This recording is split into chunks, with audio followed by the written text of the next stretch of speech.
स्वागत है आपका हमारे YouTube चैनल लल्ला एजुकेशन में। आज की इस वीडियो में मैं आपको बताने वाला हूं अर्धवार्षिक परीक्षा 2024 और कक्षा 9वीं के लिए विषय विज्ञान का पेपर। दोस्तों इस पेपर को आप तैयार कर लेते हैं तो आपको 75 बाई 75 लाने से कोई नहीं रोक सकता है। दोस्तों इसमें देख लीजिए आपका समय 3 घंटे होने वाला है और इस पेपर को आप तैयार कर लेते हैं तो 75 बाई 75 मेरी गारंटी आप ले आएंगे, क्योंकि इसी पेपर में से आपसे अर्धवार्षिक परीक्षा में 100% पूछा जाएगा। वेरी IMP क्वेश्चन होने वाले हैं इस पेपर में से और ये रियल पेपर की तरह ही मानिए। तो चलिए बिना किसी देरी के वीडियो को स्टार्ट करते हैं। देखिए यहाँ पर निर्देश आप पढ़ सकते हैं, देख सकते हैं यहाँ पर प्रश्न एक है आपका, सही विकल्प चुनकर लिखिए। तो इसमें पहला है आपका कि मैग्नीशियम का संकेत है। दोस्तों मैग्नीशियम का संकेत होता है Mg, बावल आपका राइट ऑप्शन हो जाता है। इसके बाद सेकंड है आपका कि सोडियम क्लोराइड का रासायनिक सूत्र क्या है। सोडियम क्लोराइड का रासायनिक सूत्र होता है दोस्तों, आ वाला राइट ऑप्शन हो जाएगा NaCl। इसका आपको परीक्षा में लिखकर आना है, यही आपसे पूछा जाएगा। गर्दा उड़ा देना है, 75 बाई 75 अपने को लाना है। इसके बाद तीसरा है कि कोशिका की खोज किसने की थी।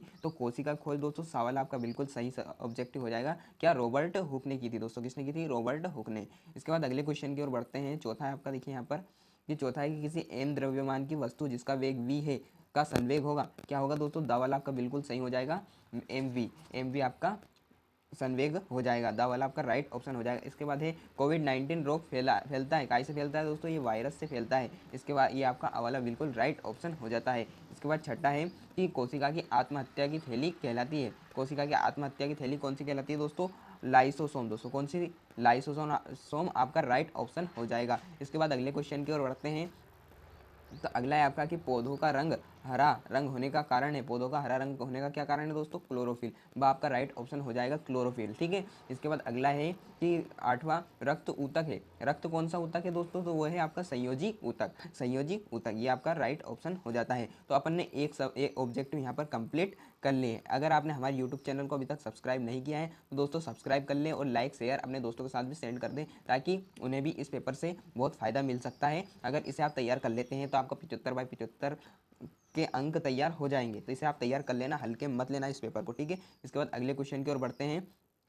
अगला है आपका, देखिए यहाँ पर कि रिक्त स्थानों की पूर्ति कीजिए। तो पहला है आपका कि गैस का आयतन खाली स्थान होता है। कौन सा क्या होता है दोस्तों, निश्चित नहीं होता है। इसमें आपको लिखना है निश्चित नहीं होता है, निश्चित नहीं होता है, ठीक है, निश्चित नहीं होता है। इसके बाद अगला दूसरा है कि त्वरण का SI मात्रक। त्वरण का SI मात्रक होता है दोस्तों मीटर प्रति सेकेंड स्क्वायर। मीटर प्रति सेकेंड स्क्वायर आपका राइट ऑप्शन हो जाएगा इसमें, ठीक है। तत्व क्रिया करके नए यौगिक का निर्माण करते हैं। इसमें आपका आ जाएगा दोस्तों यौगिक, क्या आ जाएगा, यौगिक। इसमें आपको करना है यौगिक का निर्माण करते हैं। इसके बाद अगले क्वेश्चन की ओर बढ़ते हैं। अगला है आपका चौथा यहाँ पर कि समसूत्री विभाजन खाली स्थान कोशिकाओं में होता है। कौन सी कोशिकाओं में होता है, तो कायिक कोशिकाओं में। कौन सा, कायिक कोशिका में। कायिक आपका इसमें राइट ऑप्शन हो जाएगा। इसके बाद अगले क्वेश्चन की ओर बढ़ते हैं कि चाल मापने की इकाई खाली स्थान होती है। चाल मापने की इकाई दोस्तों मीटर प्रति सेकेंड होती है, मीटर प्रति सेकेंड। इसमें आपका राइट ऑप्शन हो जाएगा। इसके बाद अगले क्वेश्चन की ओर बढ़ते हैं। छठा है आपका कि फ्लोएम उत्तक पत्तियों द्वारा निर्मित खालिस्तान का परिवहन करते हैं।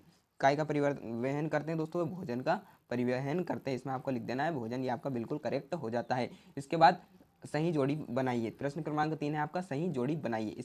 इसमें है आपका पहला कि संयोजी ऊतक होता है। तो संयोजी ऊतक यहाँ पर लिखना भूल गए दोस्तों, तो इसमें आपका हो जाएगा रक्त। इसमें आपका राइट ऑप्शन क्या हो जाएगा, रक्त। इसके बाद पत्तियों से जल का परिवहन। तो पत्तियों से जल का परिवहन दोस्तों जाइलम कहलाता है, ये आपका राइट ऑप्शन हो जाता है। इसके बाद है तीसरा कि गति का प्रथम नियम किसने दिया था, न्यूटन ने दिया था। राइट ऑप्शन आपका न्यूटन हो जाएगा, ठीक है। इसके बाद अगले क्वेश्चन की ओर बढ़ते हैं कि ठोस अवस्था में सीधे गैस में परिवर्तन होना क्या कहलाता है, ये आपका ऊर्ध्वपातन कहलाता है, ठीक है। ऊर्ध्वपातन, ये देखो यहाँ रक्त यहाँ आ गया, यहाँ वाला यहाँ आ गया, ठीक है। इसे आपको तैयार कर लेना है। ठोस अवस्था सीधे गैस में परिवर्तन होना क्या कहलाता है, ऊर्ध्वपातन। ऊर्ध्वपातन आपका इसमें करेक्ट हो जाएगा। इसके बाद है कि विसरण का गुण सबसे अधिक होता है किसका, गैसों का। गैसों का सबसे अधिक होता है। इसके बाद तंत्रिका ऊतक है, क्या है, न्यूरॉन। न्यूरॉन आपका राइट ऑप्शन हो जाएगा। ये अपने सही जोड़ियाँ कंप्लीट हो जाती है। अगर अभी तक आपने हमारे यूट्यूब चैनल को सब्सक्राइब नहीं किया है, सब्सक्राइब कर लो, क्योंकि मेरा चैनल अभी नया है। सपोर्ट की अत्यंत आवश्यकता है, ताकि आप हर सब्जेक्ट के मैं 100% तैयारी कराता हूं अपने चैनल पर, जिससे आपको परीक्षा में बहुत फ़ायदा देखने को मिल सकता है। इसलिए हमारे चैनल को अभी सब्सक्राइब कर लें। अगले क्वेश्चन की ओर बढ़ते हैं। अब अगला क्वेश्चन है आपका कि एक शब्द या वाक्य में उत्तर लिखिए। तो पहला है आपका कि संवेग का मात्रक लिखिए। दोस्तों संवेग का मात्रक होता है आपका kg, kilogram, metre second square, metre second square minus inverse -1, ठीक है, -1 kg ms -1 आपका राइट ऑप्शन हो जाता है। इसके बाद दूसरा है कि एक गाड़ी एक गाड़ी का ओडोमीटर क्या मापता है, एक गाड़ी का ओडोमीटर क्या नापता है दोस्तों, तो वो मापता है आपकी चाल एवं चली गई दूरी, चाल एवं चली गई दूरी, ठीक है। इसमें आपका चाल एवं चली गई दूरी आ जाएगा। इसके बाद तीसरा है कि बल का एसआई मात्रक लिखिए। दोस्तों बल का एसआई मात्रक होता है न्यूटन। क्या होता है, न्यूटन। इसमें आपका न्यूटन कंप्लीट हो जाएगा, ठीक है, न्यूटन आपका राइट ऑप्शन हो जाएगा। इसके बाद अगले क्वेश्चन की ओर बढ़ते हैं।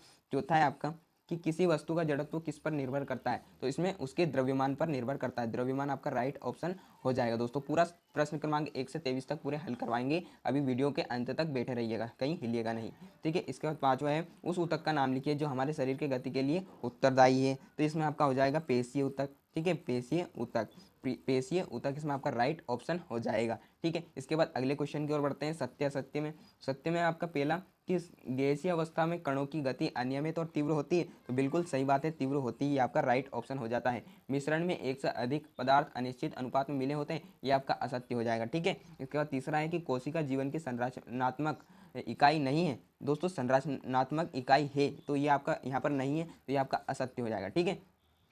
इसके बाद चौथा है कि वेग में परिवर्तन की दर औसत वेग कहलाती है, बिल्कुल गलत है। वेग में परिवर्तन की दर आपकी त्वरण कहलाती है, तो ये आपका गलत हो जाएगा, ठीक है। इसके बाद अगला तीसरा है, ये पांचवा है कि प्रत्येक क्रिया के बराबर विपरीत प्रतिक्रिया गति का तीसरा नियम है, तो बिल्कुल तीसरा नियम है दोस्तों, ये आपका करेक्ट हो जाएगा। इसके बाद छठा है कि वेग का एसआई मात्रक मीटर प्रति सेकेंड नहीं है। दोस्तों वेग का एसआई मात्रक मीटर प्रति सेकेंड है, तो यहाँ पर क्या दिया है, नहीं है, तो ये आपका असत्य हो जाएगा। उसका मात्रक तो वेग का मात्रक मीटर प्रति सेकेंड है, ये आपका असत्य हो गया। ये हमने एक एक नंबर के कंप्लीट हो जाते हैं। इसके बाद अगले क्वेश्चन की ओर बढ़ते हैं। यहाँ पर देखिए, यहाँ पर कि पदार्थ के कणों की दो विशेषताएं लिखिए। पदार्थ की कणों की दो विशेषताएं आपको लिखना वेरी आईएमपी क्वेश्चन है। इसका अथवा है ठोसों की अपेक्षा द्रवों में विसरण की दर अधिक क्यों होती है, परीक्षक दृष्टि से वेरी आईएमपी है। इसके बाद सातवां है मिश्रण किसे कहते हैं। इन सभी के अगर क्वेश्चन के आंसर चाहिए तो कमेंट में अवश्य बताएं, नहीं तो आप याद कर सकते हैं या सीरीज में से ढूंढ ढूंढ कर देख सकते हैं, ठीक है। इसके बाद अथवा है तत्व किसे कहते हैं, ये आपको तैयार करना है। इसके बाद अगले क्वेश्चन की ओर बढ़ते हैं। वेरी आईएमपी क्वेश्चन परीक्षा में छप गए हैं, ठीक है। इसके बाद गर्मियों में मटके का जल ठंडा क्यों होता है, परीक्षक दृष्टि से वेरी आईएमपी है। इसके बाद गर्मियों में किस तरह के कपड़े पहनने चाहिए और क्यों, ये आपका परीक्षक दृष्टि से वेरी आईएमपी है। कक्षा 9वीं वालों ध्यान दीजिए, यहाँ पर आपसे पूरे इसमें से पूछे जाने वाले हैं, इसलिए इसे हल्के में मत लेना भाई। बाद में आप कहोगे कि हाँ इस पेपर पर अपन ध्यान दे लेते हैं, तो अपने 75/75 बन जाते हैं, ठीक है। तो आपको ध्यान देना है इस पर। मिश्रण व यौगिक में कोई दो अंतर लिखिए, परीक्षक दृष्टि से वेरी आईएमपी है। इसके बाद अथवा है तत्व या व यौगिक में कोई दो अंतर लिखिए, यह परीक्षक दृष्टि से वेरी आईएमपी है। इसके बाद अगले क्वेश्चन की ओर बढ़ते हैं कि कोलाइड विलियन के दो गुण लिखिए, सांद्रता को परिभाषित कीजिए, परीक्षक दृष्टि से वेरी आईएमपी है, तैयार कर लेना। इसके बाद अगले क्वेश्चन की ओर बढ़ते हैं। प्रश्न क्रमांक 11 ये आपका कि धातुओं और अधातुओं में कोई तीन अंतर लिखे। देखिए 3 नंबर में पूछा जा रहा है, ये परीक्षक दृष्टि से वेरी आईएमपी है। पादप कोशिका एवं जंतु कोशिकाओं में अंतर लिखिए, परीक्षक दृष्टि से वेरी आईएमपी क्वेश्चन है, बार बार पूछे गए हैं, इसलिए मैंने इसे इंक्लूड किया है अपनी वीडियो में, ठीक है, इन्हें तैयार कर लेना। इसके बाद प्लाज्मा झिल्ली को वर्णात्मक परागम्य झिल्ली क्यों कहते हैं, परीक्षक दृष्टि से वेरी आईएमपी है। इसके बाद है न्यूरॉन का नामांकित चित्र बनाइए, न्यूरॉन का आपका नामांकित चित्र बनाना, 3 नंबर मिल जाएंगे आपको, ठीक है। इसके बाद है रेखी पेशी एवं हृदय पेशी का नामांकित चित्र बनाइए, परीक्षक दृष्टि से वेरी आईएमपी है। सभी जिलों में पूछा जा रहा है ये पेपर, इसी में से बनेगा आपका पेपर, ठीक है।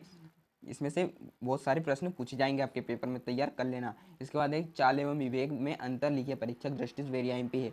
इसका अथवा है एक वस्तु 16 मीटर की दूरी 4 सेकंड में तय करती है तथा पुनः 16 मीटर की दूरी 2 सेकंड में तय करती है, तो वस्तु की औसत चाल क्या होगी, परीक्षक दृष्टि से वेरी आईएमपी न्यूमेरिकल से। इसके बाद 14वां प्रश्न कि धुआं और कोहरा दोनों एरोसोल है, किस तरह से वे अलग है, ये आपको बताना है। इसके बाद अथवा है आप मिश्रण एवं यौगिक में किस प्रकार विभेद करेंगे। दोस्तों विभेद का मतलब होता है अंतर, ठीक है, अंतर लिखना है आपको मिश्रण और यौगिक में, ठीक है। इसके बाद अगले क्वेश्चन की ओर बढ़ते हैं। प्रश्न क्रमांक 15 आपका देख लीजिए यहाँ पर कि जंतु कोशिका का नामांकित चित्र बनाइए, परीक्षक दृष्टि से वेरी आईएमपी है। इसका अथवा है पादप कोशिका का नामांकित चित्र बनाइए, परीक्षक दृष्टि से वेरी आईएमपी है। इसके बाद अगले क्वेश्चन की ओर बढ़ते हैं कि रक्त के 2 कार्य, परीक्षक दृष्टि से वेरी आईएमपी प्रश्न है, ठीक है, छप गया है। इसके बाद इसका अथवा ऊतक किसे कहते हैं। इसके बाद 17वां है आपका समसूत्री विभाजन किसे कहते हैं, परीक्षक दृष्टि से वेरी आईएमपी है। इसके बाद अरेखिक पेशी का नामांकित चित्र बनाइए, इसे तैयार कीजिएगा, वेरी आईएमपी क्वेश्चन है। इसके बाद 18वां है गुरुत्वाकर्षण का सार्वत्रिक नियम लिखिए, परीक्षक दृष्टि से वेरी आईएमपी क्वेश्चन है, तैयार कर लेना, हल्के में मत लेना, हल्के में रहोगे तो ये आपको हल्के में ले लेगा, ठीक है। इसके बाद है द्रव्यमान एवं भार में कोई 2 अंतर लिखिए, ठीक है, ये परीक्षक दृष्टि से वेरी आईएमपी है। इसके बाद है कि जाइलम तथा फ्लोएम में 3 अंतर, जाइलम तथा फ्लोएम में 3 अंतर आपको लिखना है, ठीक है। इसके बाद है अथवा प्रोकैरियोटिक या यूकेरियोटिक कोशिका में 3 अंतर, प्रोकैरियोटिक तथा यूकेरियोटिक कोशिका में 3 अंतर आपको लिखना है। इसके बाद है आपका माइटोकॉन्ड्रिया को कोशिका का बिल्ली घर क्यों कहते हैं। वेरी आसान क्वेश्चन है दोस्तों, याद कर लीजिएगा, ठीक है। कोशिका को जीवन की संरचनात्मक एवं कार्यात्मक इकाई क्यों कहा जाता है, परीक्षक दृष्टि से वेरी आईएमपी है। इसके बाद है आपका 21वां कि विलियन किसे कहते हैं, ये कितने प्रकार के होते हैं, ठीक है। विलियन किसे कहते हैं और विलियन के प्रकार कितने होते हैं, ये आपको बताना है। इसके बाद इसका अथवा एक विलियन को 320 ग्राम विलायक जल में 400 ग्राम साधारण नमक में विले हैं। विलियन की सांद्रता को का परिकलन कीजिए, परीक्षक दृष्टि से वेरी आईएमपी है, पूछा जाएगा, ठीक है। इसके बाद गति का दूसरा नियम लिखिए तथा इसे सिद्ध कीजिए। F बराबर ma अथवा एक वस्तु से 16 मीटर की दूरी 4 सेकंड में तय करती है। वही प्रश्न आपका 4 नंबर में पूछा जा रहा है, दो को एक ही में मिक्स कर दिया यहाँ पर, ठीक है। इसके बाद है कि तंत्रिका ऊतक का नामांकित चित्र बनाए, परीक्षक दृष्टि से वेरी आईएमपी है। और दूरी तथा विस्थापन में 4 अंतर लिखिए, परीक्षक दृष्टि से वेरी आईएमपी है। अगर दोस्तों इन प्रश्नों को आपने तैयार कर लिया तो 75/75 लाने से आपको कोई नहीं रोक सकता है। तो मिलते हैं अगली वीडियो में, जब तक के लिए जय हिंद। अगली वीडियो में मैं आपको गणित विषय का पेपर बताऊंगा जिसमें वेरी आईएमपी प्रश्न आपके अर्धवार्षिक परीक्षा में पूछे जाएंगे। तो वीडियो को लाइक और चैनल को सब्सक्राइब नहीं किया है, सब्सक्राइब कर लो, क्योंकि मैं आपकी हर विषय की 100% तैयारी अपने चैनल पर बिल्कुल फ्री करवाता हूँ, ठीक है। तो चलिए मिलते हैं अगली वीडियो में, जब तक के लिए जय हिंद, वंदे मातरम।